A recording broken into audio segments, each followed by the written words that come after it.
Hola, este video va a ser una ayuda para poder realizar el ejercicio que se tiene que hacer para práctica con valores individuales.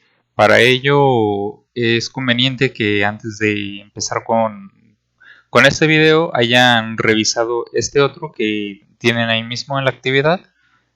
Vamos a hacer el mismo procedimiento, pero lo vamos a aplicar en MATLAB todo nosotros directo para que no vayan a tener ningún conflicto o alguna duda en cómo utilizar algún comando y demás. ¿Vale? Entonces, los valores individuales los tienen aquí. Tienen una función de transferencia para una planta GDS tal que X de S y un denominador en donde tienen su Y y su Z en esta forma con los valores X, Y y Z aquí. Entonces, yo voy a utilizar los valores del ejemplo para poder explicar en este video. Cada quien hay que utilizar los suyos. Entonces, nos vamos a un nuevo script en MATLAB y lo primero que yo voy a hacer por comodidad es escribir los datos de mi planta. No hace falta que hagan esto ustedes, para mí es más cómodo porque de esta manera yo puedo probar con diferentes valores de planta sin tener que estar cambiando en el código. Solamente trabajo con variables. Después de eso, como ya lo saben, es costumbre aplicar lo que va a ser el numerador y el denominador de mi función de transferencia, recordando que hay que conservar los espacios dependiendo de las s, donde el primer espacio o el último, mejor dicho, es s a la 0, luego s a la 1 y seguimos aumentándole las s. De tal manera que en el primero tenemos un coeficiente con una s a la 1 y nada con s a la 0, por eso lo acomodamos así. En el denominador hay que considerar que el denominador hay que expandirlo. Generalmente esto ustedes ya lo saben. Si llegan a tener conflicto, nada más hay que realizar toda esta multiplicación para obtenerlo en la forma expandida. Les comentaba que yo prefiero trabajar de esta manera porque ya nada más puedo cambiar los valores y no tengo que volver a hacer multiplicaciones y demás. Pero simplemente hay que considerar que aquí esto es Y, esto de aquí es Z y al hacer las multiplicaciones va a quedar de esta manera, donde no tengo ningún coeficiente con S a la 0, es decir, sin S. Tengo una S, tengo esta resulta de aquí en S cuadrada y esta resulta de aquí en S al cubo. A partir de ahí, yo entonces ya puedo obtener mi función de transferencia de la planta, de mi planta GDS, ¿cierto? Puedo correrlo incluso para saber que está de esta manera y ustedes pueden, a partir de aquí, si ustedes hicieron las multiplicaciones, pueden comparar los resultados y ver que todo vaya bien. Además, en este punto de aquí, yo puedo revisar cómo se comporta mi planta aplicando un escalón unitario. Vamos a ver qué tal.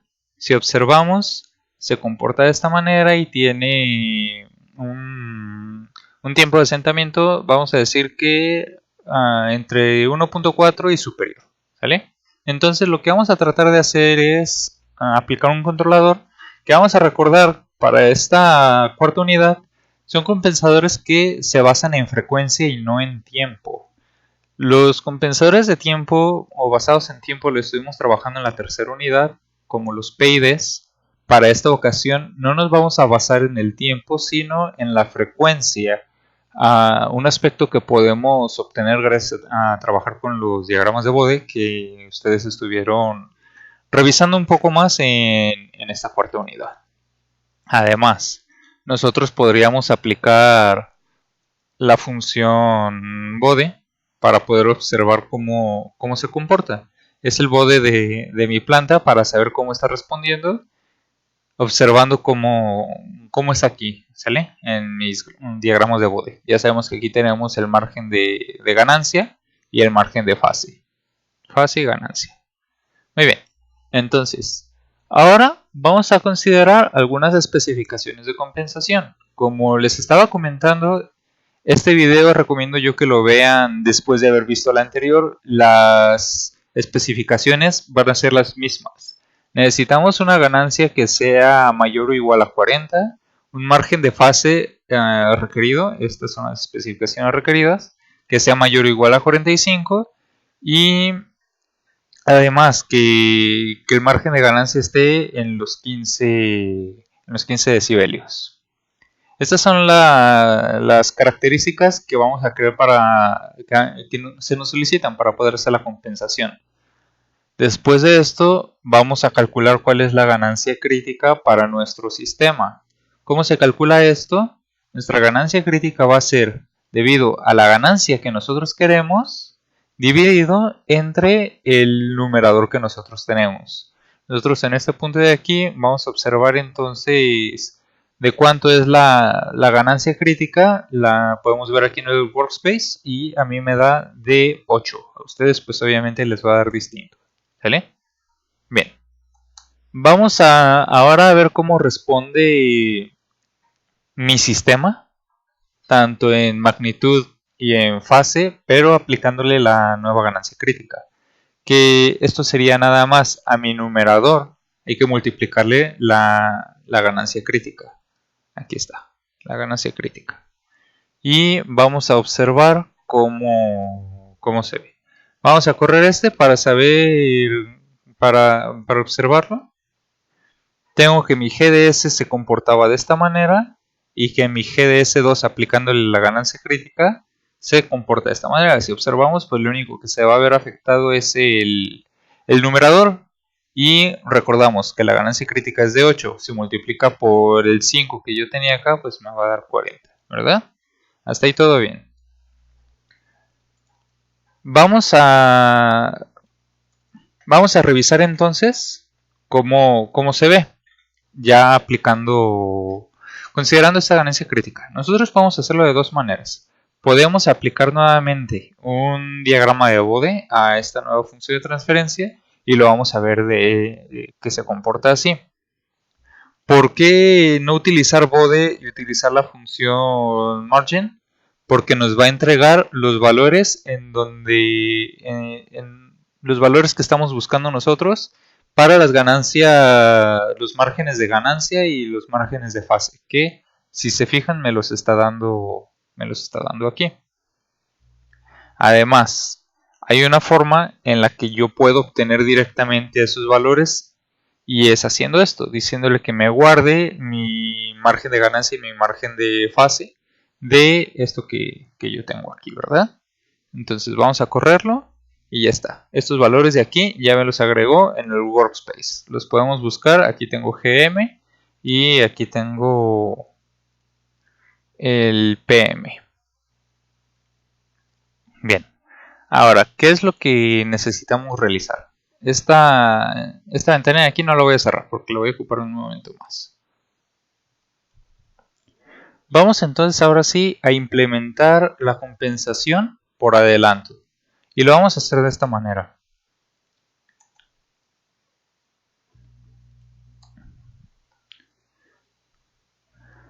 Primero, necesitamos encontrar cuál va a ser el adelanto de fase, que es un delta MF, por así decirlo. Pero bueno, mi adelanto de fase va a estar dado por mi margen de fase requerido, que es el que yo tengo acá. Luego, por el margen de fase actual que yo tengo, que es el que tengo aquí al haber aplicado la nueva ganancia crítica, y una variación de la fase, que esta de aquí hay que observar esto, va a ir en valores desde el 5 hasta el 12, ¿sale? No sé por qué estaba el 15. Desde el 5 hasta el 12. ¿De qué va a depender esto? Nosotros podemos darle cualquier valor, pero no cualquier valor nos va a servir. ¿Cómo vamos a saber qué valor sí me va a servir? A partir de que también vamos a calcular alfa. Este alfa va a estar definido por el adelanto de fase que nosotros vamos a calcular. Y este alfa tiene que estar comprendido en un valor entre 0 y 1. Si es número negativo, no me va a servir esto de aquí. Si es menor que 0, perdón. Si es mayor que 1, tampoco me va a servir. Entonces yo puedo ir haciendo pruebas. Voy a observar, por ejemplo, a ver, voy a borrar aquí todo lo que tengo en la ventana de comandos y voy a probar con una variación de 12. Lo corro y observo que mi alfa me da de 314. Entonces esto es exagerado, no me sirve. Vamos a bajarle a 11 y ya veo que es de 2, pero aún no me sirve. Le pongo en 10 y ya está. Tengo 0.3195. Probablemente para otros valores funcione. Con este me sirve.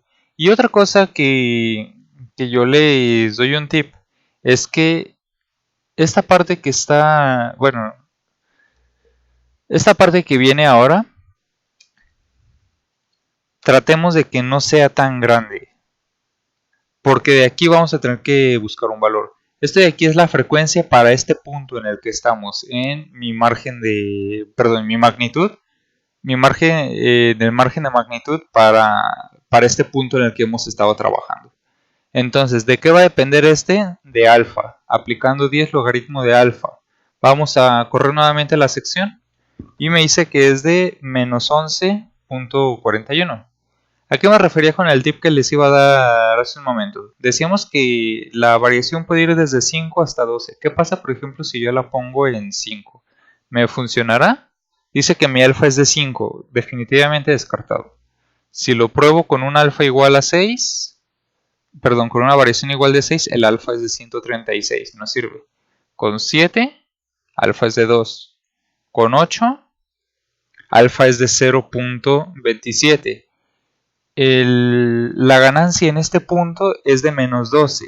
Vamos a buscar entonces dos cosas, como un tip. La primera, esta sí o sí tiene que ser menor a 1 y mayor que 0. Y esta traten de que no sea tan grande, porque si es demasiado grande va a ser un poquito más complicado. 12, por ejemplo, está muy bien. Menos 22 también está bien. Menos 25 está bien. Valores grandes serían superiores ya a menos 35, por ejemplo. Entonces, no sé, lo voy a dejar aquí. Con este, me quedo con este alfa y me quedo con esta ganancia para este punto. ¿Qué vamos a hacer con esto entonces? La gráfica que yo tenía aquí de Bode, necesito buscar cuál es la fase para esta ganancia que yo tengo. Entonces, ¿dónde lo voy a hacer? En la gráfica de la magnitud o de la ganancia, voy a buscar entonces el 12.78 negativo. Pongo un punto y empiezo a moverme. Hacia acá tengo los positivos, hacia acá tengo los negativos. No es necesario que quede súper exacto. Por ejemplo, este me sirve menos 12.8 y menos 12.78. Entonces mi frecuencia para esta fase es de 232. Esta la voy a necesitar yo. 232 y la voy a apuntar. La voy a apuntar aquí. 232. Muy bien. Y le doy a correr para que me guarde también esta variable. Si se fijan, lo teníamos escrito de esta manera. Esta es la magnitud de este punto. Y este punto, esta es la frecuencia. ¿Sale?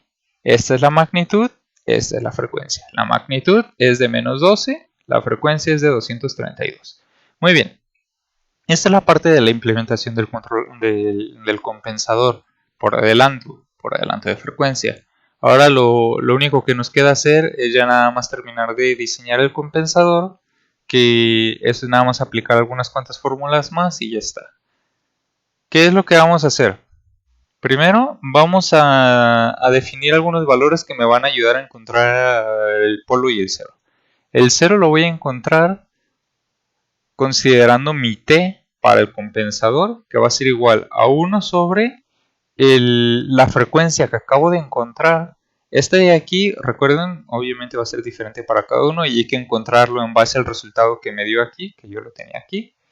Va a ser 1 sobre la frecuencia por la raíz cuadrada de alfa, ¿sale? Y también, para poder generar el polo, lo voy a hacer de esta manera. El polo del compensador va a ser igual a 1 sobre la multiplicación de alfa por este valor t que acabo de encontrar. Puedo correr la sección para que me genere mis dos nuevas variables aquí en el workshop, en el workspace, perdón. Y entonces ahora sí vamos a definir, por último, cómo cómo se compone el compensador, la función de transferencia, que tiene esta forma. El numerador, lo pongo como numerador 2, pueden ponerlo como numerador del compensador, como gusten. Tiene la forma arriba, la t, que es la que tiene la s, y un 1. Y en el denominador tenemos la multiplicación de alfa por la t, que es la que tiene la s, más 1. Y le aplicamos que mi función de transferencia del compensador además lleva la ganancia crítica que definimos. ¿Esto qué significa? Si lo corremos, vamos a observar que tiene esta forma de aquí, habiendo multiplicado ya. Si no lo multiplicamos, nada más vamos a observar. Corremos. Lo observamos así. Estos son los valores de t. Si nos damos cuenta, aquí está 0.0082. Lo tenemos aquí. Y la multiplicación de t por alfa. Pero hay que, no se les olvide, agregar la ganancia crítica. ¿Sale? Entonces, ya está. Ya tenemos todo esto listo. Ahora, ¿cómo vamos a observar si conseguimos aplicar un buen compensador? Para eso vamos a abrir una de las herramientas que ustedes ya conocen. De hecho, si gustan o si quisieran, podemos ver cómo se comporta el bode del compensador. Bueno, lo voy a escribir acá en la de comandos. Un bode de mi función CDS, que es la del compensador. Y la vamos a observar aquí. Si se fijan, hace la curva de compensación. Entonces, vamos a abrir la herramienta de SisoTool para poder entonces ya nada más revisar cómo es que se está comportando esto.